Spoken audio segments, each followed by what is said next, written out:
Hi friends, ಎಲ್ಲ ಹೇಗಿದ್ದೀರಾ? ಚೆನ್ನಾಗಿದ್ದೀರಾ? ನೋಡಿ, ನಾನು ಬದನೆಕಾಯಿ ತೊಗೊಂಡು ಬಂದಿದ್ದೀನಿ. ಬದನೆಕಾಯಿ ಒಂದು 1/4 kg ಇದೆ. 1/4 kg ಬದನೆಕಾಯಿ. ನೋಡಿ, ಇಷ್ಟು ಹುಣಸೆಹಣ್ಣು ತೊಗೊಂಡಿದ್ದೀನಿ. ಹುಣಸೆಹಣ್ಣು ಬಂದು ನೆನೆಸ್ಕೊಳ್ಳೋಣ. ಬಟಾಣಿನ ಇದನ್ನು ತೊಳ್ಕೊಂಡು ಬರೋಣ. ನೋಡಿ, ಉಪ್ಪು ಹಾಕೊಬಿಡೋಣ. ಇದು ಹಾಕ್ಕೊಂಡು ಬದನೆಕಾಯಿನ ಕಟ್ ಮಾಡ್ಕೊಳ್ಳೋಣ.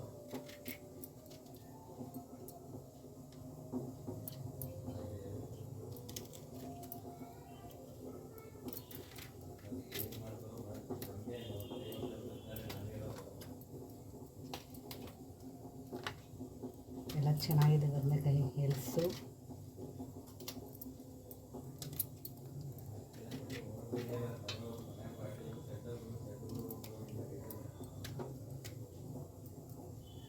ಇದು ಹೋಗಿದೆ ಬೇಡ.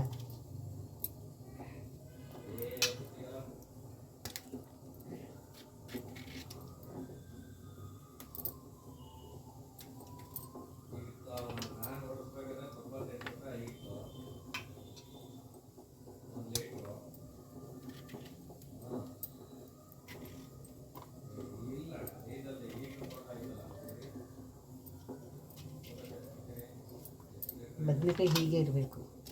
ಉಪ್ಪು ಹಾಕೋದು ಯಾಕೆ ಅಂದರೆ ಕದ್ರು ಬರಬಾರ್ದು ಅಂತ, ಕಹಿ ಬಂದ್ಬಿಡುತ್ತೆ. ಉಪ್ಪು ಹಾಕಿಲ್ಲ ಅಂದರೆ, ಉಪ್ಪು ಹಾಕಿದ್ರೆ ಕಹಿ ಬರೋಲ್ಲ.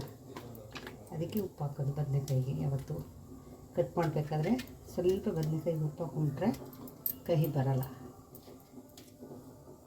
ಅದು ತುಂಬ ಟೈಮ್ ಇಡಬಾರ್ದು. ಕಟ್ ಮಾಡಿದ ತಕ್ಷಣವೇ ಮಾಡಿಬಿಡ್ಬೇಕು ಬದನೆಕಾಯಿನ.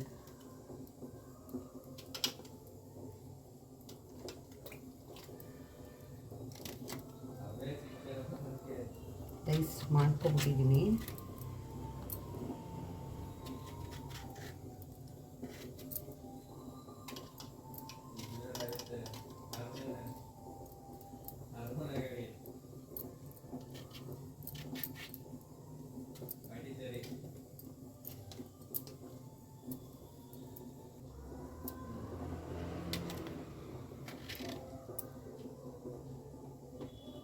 ದಪ್ಪಗೆ ಹಾಕೊಳ್ಳಿ, ಬದನೆಕಾಯಿ ಬೇಗ ಕರ್ಗೋಗುತ್ತೆ. ಇದು ಹೋಗಿದೆ. ಆಯಿತು, ಒಲೆ ಮೇಲೆ ಬಾಣಲಿ ಇಟ್ಟಿದ್ದೀನಿ. ಒಲೆ ಹಚ್ಚೋಣ. ಕಾಯಿಲಿ ಬಾಣಲಿ. ಈಗ ಇದಕ್ಕೆ ಎಣ್ಣೆ.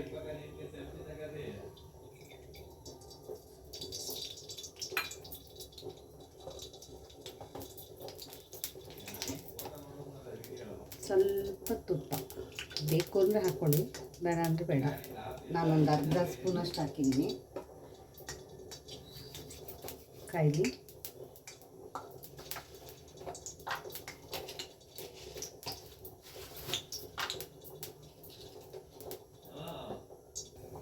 ಸ್ವಲ್ಪ ಸಾಸಿವೆ,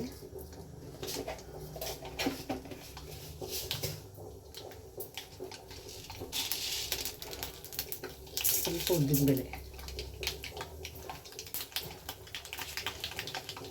ಸ್ವಲ್ಪ ಕಡಲೆಬೇಳೆ. ಇದಕ್ಕೆ ಸ್ವಲ್ಪ ಕಡಲೆಬೇಳೆ ಜಾಸ್ತಿ ಇರಬೇಕು.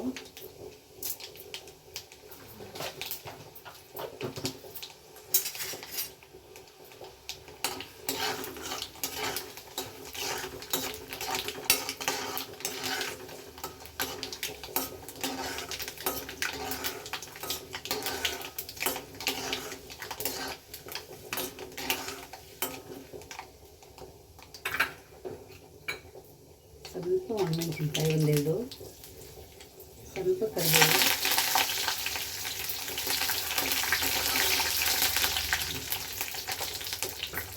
ಈಗ ಈರುಳ್ಳಿ ಹಾಕ್ಬಿಡೋಣ. ಸಣ್ಣ ಈರುಳ್ಳಿ, ಒಂದು ದಪ್ಪ ಈರುಳ್ಳಿ ಕಟ್ ಮಾಡಿಟ್ಕೊಂಡಿದ್ದು.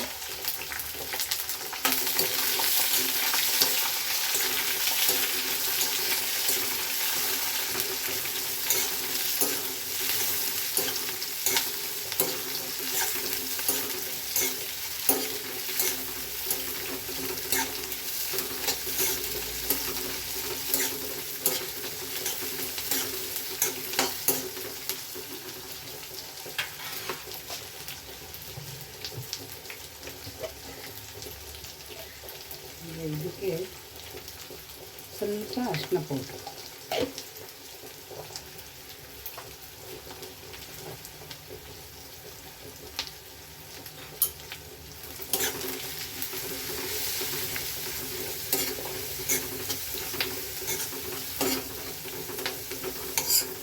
ಇದು ಹಾಗೆ ಕುಕ್ಕರಲ್ಲೂ ಮಾಡ್ಬೋದು. ಕುಕ್ಕರಲ್ಲಿ ಮಾಡಿದ್ರೆ ಚೆನ್ನಾಗಿರಲ್ಲ. ಅಂದರೆ ಏನು ಚೆನ್ನಾಗಿರಲ್ಲ ಅಂದರೆ ಸ್ವಲ್ಪ ಇದಾಗ್ಬಿಡುತ್ತೆ, ಬದನೆಕಾಯಿ ಜಾಸ್ತಿ ಬೆಂದೋಗ್ಬಿಡುತ್ತೆ ಕುಕ್ಕರಲ್ಲಿ ಮಾಡಿದ್ರೆ. ಏಕೆಂದರೆ ರೈಸ್ ಜೊತೆಲೂ ಬೇಯಬೇಕು, ಒಗ್ಗರಣೆಲ್ಲೂ ಬೇಯಬೇಕಲ್ವ. ಅದರಿಂದ ಕುಕ್ಕರಲ್ಲಿ ಮಾಡಿದ್ರೆ ಬದನೆಕಾಯಿ ಬೆಂದೋಗುತ್ತೆ, ಜಾಸ್ತಿ ಬೇಯಬಾರ್ದು ಬದನೆಕಾಯಿ. ಈಗ ಬದನೆಕಾಯಿ ಹಾಕೋಬಿಡೋಣ.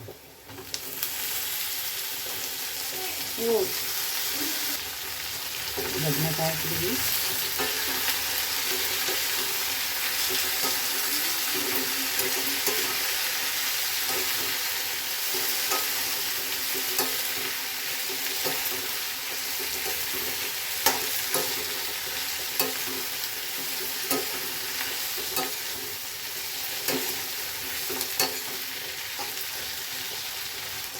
ಈಗ ನಾವು ಇದಕ್ಕೆ ಹುಣಸೆಹಣ್ಣು ಹುಳಿ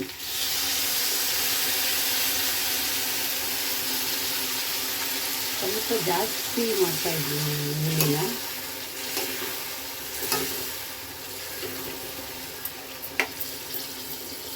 ಬಟಾಣಿ ಇದ್ದರೆ ಬಟಾಣಿ ಹಾಕ್ಕೋಬೋದು. ನಾನು ಬೇಯಕ್ಕೆ ಇಟ್ಟಿದ್ದೀನಿ ಬಟಾಣಿನ, ಬೇರೆ ಇದ್ರಲ್ಲಿ ಒಗ್ಗರಣೆಲಿ ಬೇಯಲ್ಲ. ಇದಕ್ಕೆ ನಾವು ಈಗ ಉಪ್ಪು,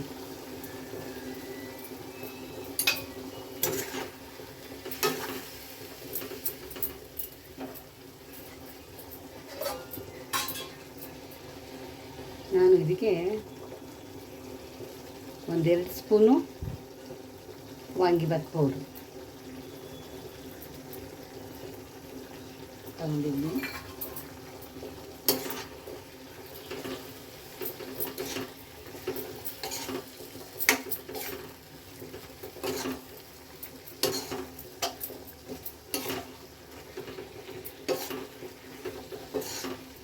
ವಾಂಗಿಬಾತು ಯಾರಿಗೂ ಇಷ್ಟ ಆಗಲ್ಲ? ವಾಂಗಿಬಾತು ತುಂಬ ಚೆನ್ನಾಗಿರುತ್ತೆ. ಬೆಳಿಗ್ಗೆ ಬ್ರೇಕ್ಫಾಸ್ಟ್ಗೆ, ಮಕ್ಕಳುಗಳಿಗೆ ಸ್ಕೂಲ್ಗೆ, ಲಂಚ್ ಬಾಕ್ಸ್ಗೆ ಎಲ್ಲ ಚೆನ್ನಾಗಿರುತ್ತೆ, ಸೂಪರಾಗಿರುತ್ತೆ.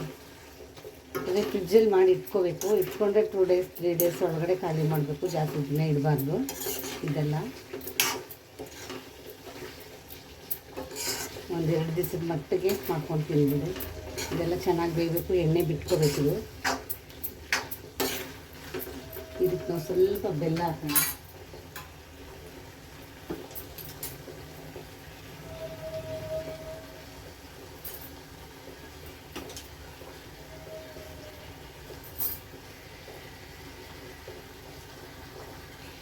ನೋಡಿ, ನಾವು ಇಷ್ಟು ಬೆಲ್ಲ ತೊಗೊಂಡಿದ್ದೀನಿ, ಬೆಲ್ಲ ಹಾಕೋತಾ ಇದ್ದೀನಿ. ಬೆಲ್ಲ ಹಾಕಿದ್ರೆ ತುಂಬ ಚೆನ್ನಾಗಿರುತ್ತೆ.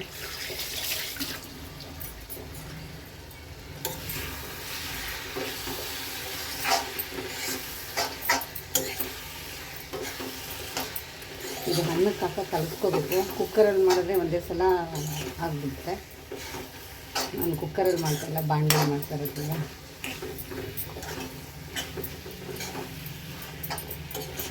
ಕಡಲೆ ಬೀಜ ಹಾಕ್ಬೇಕಾಗಿತ್ತು, ಕಡಲೆ ಬೀಜ ಮಿಕ್ಸ್ ಆಯಿತು.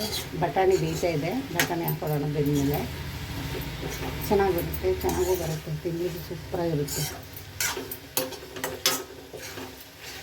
ಇದನ್ನೊಂದು ಸ್ವಲ್ಪ ಬೇಯಬೇಕು ವಾಂಗಿಬಾತು. ಈಗ ಬಟಾಣಿ ಹಾಕೋಣ. ಬೆಂದಿದೆ, ಇದ್ದರೆ ಹಾಕೊಳ್ಳಿ, ಇಲ್ಲಾಂದರೆ ಪರವಾಗಿಲ್ಲ, ನಡಿ.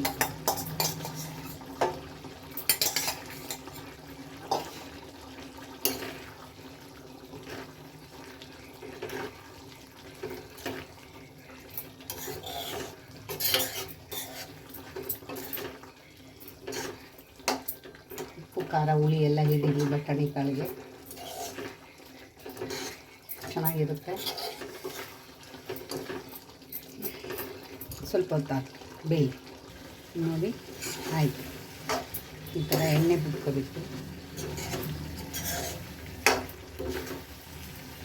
ವಾಂಗಿಬಾತು ಇದು ರೈಸ್ ಹಾಕಿ ಕಲಸೋದು ಅಷ್ಟೇ.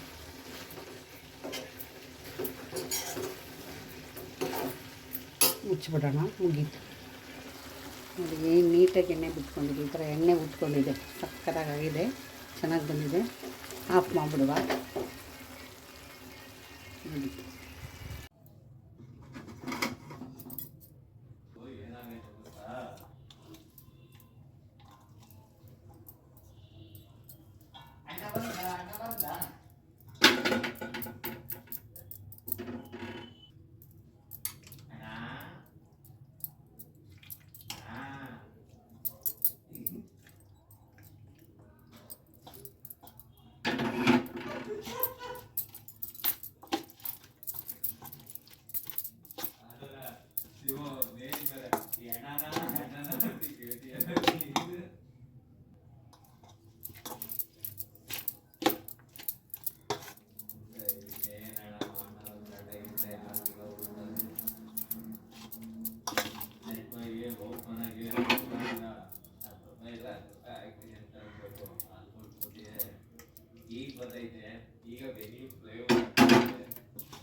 ನಮ್ಮಮ್ಮ ಆಗ ಏನು ಮಾಡೋರು ಅಂದರೆ ಮನೆಯೆಲ್ಲ ಗಾರಿನಲ್ಲ. ನಾವು ವರಮಹಾಲಕ್ಷ್ಮಿ ಹಬ್ಬಕ್ಕೆ ಚಿತ್ರಾನ್ನ ಪುಳಿಯೋಗರೆ ಇವೆಲ್ಲನೂ ಕಲಿಸ್ಬೇಕು ಅಂದರೆ ಏನಾದ್ರು ನೀಟಾಗಿ ಮನೇನ ಒರೆಸ್ಬಿಟ್ಟು ನೆಲದಲ್ಲಿ ಹಾಕಿ ಕಲಿಸೋರು ನಮ್ಮಮ್ಮ. ಏನು ಚೆನ್ನಾಗಿರೋದು ಅಂತೀರ, ಸಿಕ್ಕಾಪಟ್ಟೆ ಚೆನ್ನಾಗಿರೋದು. ವಾಂಗಿಬಾತು ಸೂಪರಾಗಿ ಆಗಿದೆ. ಮನೇಲಿ ಮಾಡ್ಕೊಳ್ಳಿ ನೀವು. ಸಾಮಾನ್ಯವಾಗಿ ಎಷ್ಟೋ ಜನಕ್ಕೆ ವಾಂಗಿಬಾತು ಅಂದರೆ ಏನಂತಲೇ ಗೊತ್ತಿರಲ್ಲ. ಈ ನಡುವೆ ಈಗೆಲ್ಲ ಕಲ್ತಿದ್ದಾರೆ. ಫಸ್ಟೆಲ್ಲ ಗೊತ್ತೇ ಇರಲಿಲ್ಲ ವಾಂಗಿಬಾತು ಅಂತ.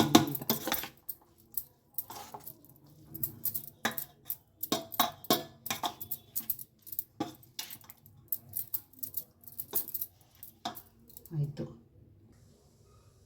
ವಾಂಗಿಬಾತ್ ಆಯಿತು.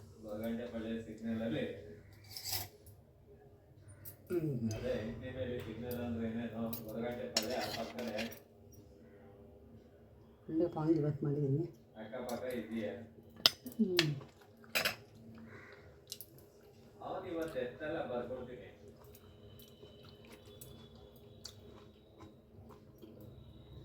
ತುಂಬ ಚೆನ್ನಾಗಿ ಬರುತ್ತೆ. ಬೆಲ್ಲ ಹಾಕಿರ್ತೀವಲ್ಲ, ತಿನ್ನಲಿಕ್ಕೆ ಸೂಪರು. ಕಡಲೆ ಬೀಜ ಹಾಕಿದ್ರೆ ಇನ್ನೂ ಚೆನ್ನಾಗಿರೋದು. ಕಡಲೆಬೇಳೆ ಬಂದಿಲ್ಲ, ಕಡಲೆ ಬೀಜ ಬಂದಿಲ್ಲ. ಸಾರಿ. ಕೊನೆ ತನಕ ವೀಡಿಯೋ ನೋಡಿ. ವೀಡಿಯೋ ಇಷ್ಟ ಆದರೆ ಲೈಕ್ ಮಾಡಿ, ಶೇರ್ ಮಾಡಿ, ಕಮೆಂಟ್ ಮಾಡಿ. ಧನ್ಯವಾದ. Thank you.